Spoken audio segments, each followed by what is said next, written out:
Hello students, कैसे हैं आप लोग। और अब हम कैश फ्लो स्टेटमेंट में फाइनेंसिंग एक्टिविटी समझेंगे। इससे पहले मैंने आपको इन्वेस्टिंग का कंसेप्ट और इन्वेस्टिंग से रिलेटेड 2 वीडियोस बनाकर आपको डाले हैं।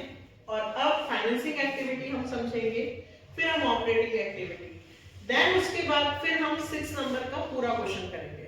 तो बिना टाइम वेस्ट किए हम लोग स्टार्ट करते हैं फाइनेंसिंग एक्टिविटी।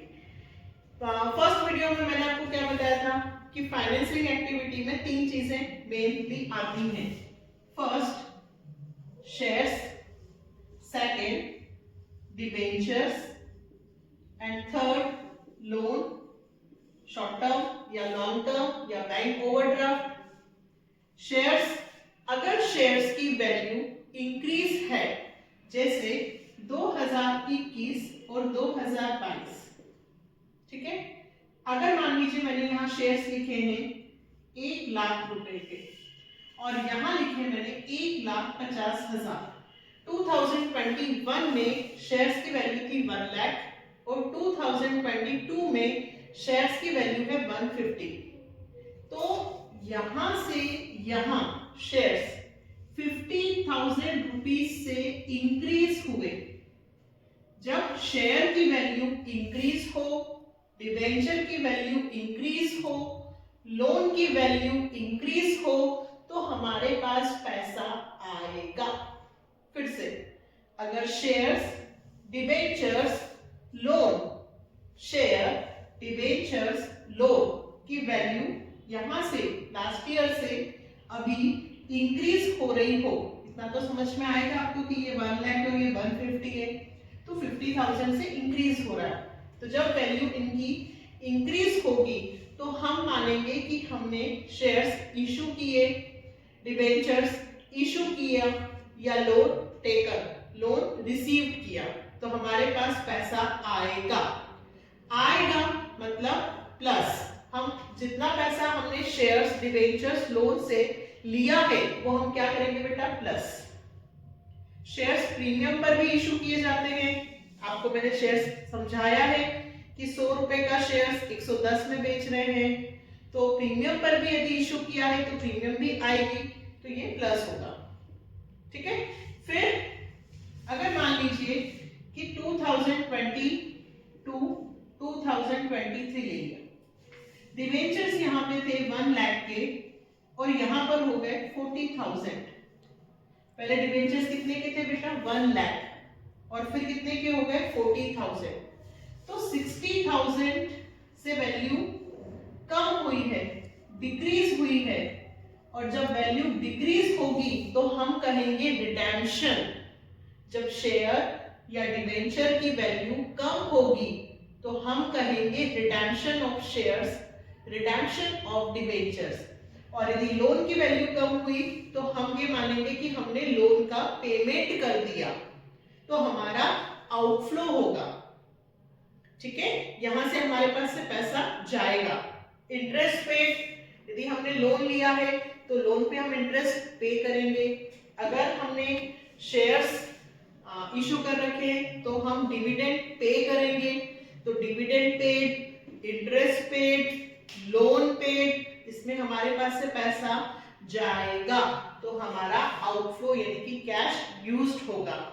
ये मैंने आपके लिए इसलिए लिखा है ताकि आप वीडियो को पॉज करके एटलीस्ट इन्हें याद कर लें। कब आपके पास फाइनेंसिंग से पैसा आएगा और कब आपके पास फाइनेंसिंग से पैसा जाएगा, याद तो करना पड़ेगा बेटा।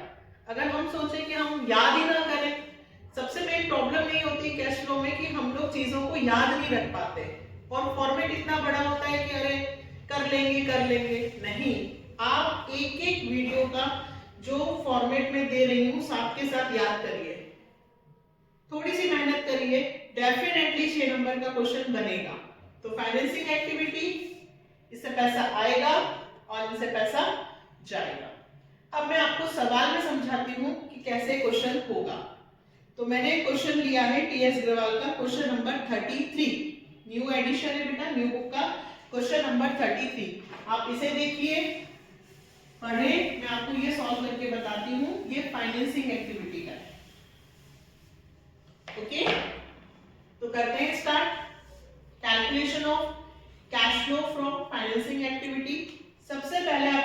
देखिए इक्विटी शेयर कैपिटल 22 में देखिए 9 लाख की थी और 23 में हो गई 10 लाख की। इंक्रीज हो रही है, इंक्रीज हो रही है मतलब पैसा आ रहा है। तो मैं लिखूंगी प्रोसीड फ्रॉम या फिर अभी से कितना लिख देते हैं इशू ऑफ इक्विटी शेयर्स और साथ में प्रीमियम भी है विथ प्रीमियम।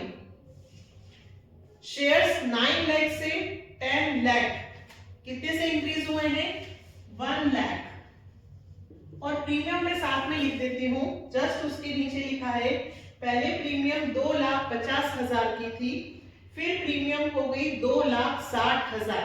बस बेटा आपको इतना ध्यान रखना है फाइनेंसिंग में कि अगर वैल्यू इंक्रीज हो रही है तो पैसा आएगा इनफ्लो और यदि वैल्यू डिक्रीज हो रही है तो पैसा जाएगा। बहुत सिंपल है।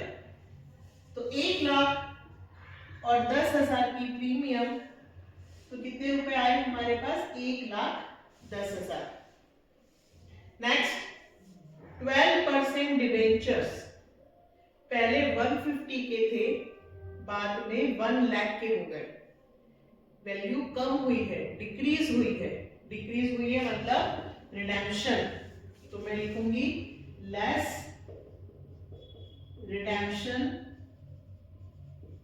Of 12% debentures. कितना बेटा 50,000 ये माइनस हो रहा है और जस्ट एडिशनल इंफॉर्मेशन में दिया है कि हमने interest paid on debentures 18,000 interest पे किया है 18,000 इंटरेस्ट पेड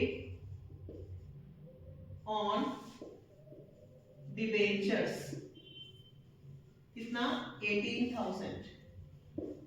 तो बेटा आंसर बताइए 50 और 18 68। 1 लाख 10 में से 68 माइनस होंगे 10 में से 8 गया 2 10 में से 6 गया 4 42,000 प्लस में आंसर आया 42,000। ये आपका आंसर आ गया। अगर प्लस में आंसर आता है तो हम क्या बोलते हैं कैश इनफ्लो। क्या बोलेंगे बेटा cash inflow from financing activity. पूरा लिखिएगा cash inflow from financing activity. बहुत सिंपल है, बिल्कुल आएगा, डेफिनेटली आएगा। एक और क्वेश्चन करेंगे हम नेक्स्ट वीडियो में फाइनेंसिंग एक्टिविटी का। अगर आपको लगता है कि मैं आपके लिए मेहनत कर रही हूं तो प्लीज चैनल को सब्सक्राइब लाइक एंड शेयर जरूर कीजिए ताकि मैं मोटिवेट होकर आपके लिए और वीडियो ला सकूं। नेक्स्ट वीडियो में मिलते हैं, बाय।